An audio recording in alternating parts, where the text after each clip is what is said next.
அடுத்ததாக நம்ம வந்து டீகோட் பண்ண வேண்டியது ஆதவ் அர்ஜுனா.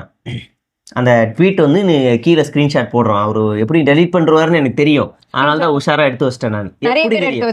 எல்லாரும் எடுத்து வச்சிட்டாங்க. டப்பு நாளாக எடுத்து வச்சிட்டேன். என்னன்னா ஜென்சி கிட்ஸை தூண்டி விடும் விதமாக இவர் பேசியிருக்காரா, நேபாளில் நடந்துச்சுல அந்த மாதிரி ஒரு அரசாங்கத்தையே கலைக்கக்கூடிய அளவுக்கு ஒரு கலவரத்தை ஏற்படுத்துவோம் அப்படின்னு அழுத்தமாக ஒரு ட்வீட்டை போட்டுட்டு டக்குன்னு டெலீட் பண்ணுறாரு. அதாவது இந்த ஆர்எஸ்எஸ்காரன் கூட போட்டுட்டான் அப்படின்னா நான் போடல, அட்மின் போட்டான், அதான் எச்ராஜா சொல்கிறது.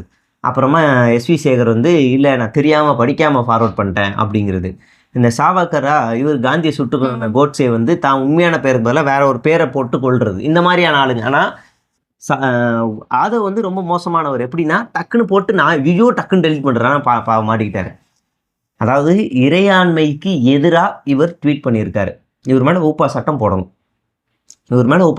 ஏன்னா இந்த நாட்டில் இறையாண்மைக்கு எதிராக அல்லது ஒற்றுமையை சீர்குலைக்க விதமாக எதிராக பேச்சு வடிவிலோ எழுத்து வடிவிலோ அல்லது வேறு ஏதேனும் வடிவிலோ பேசினால் ஊப்பா சட்டம் பாயும் என்பது விதி.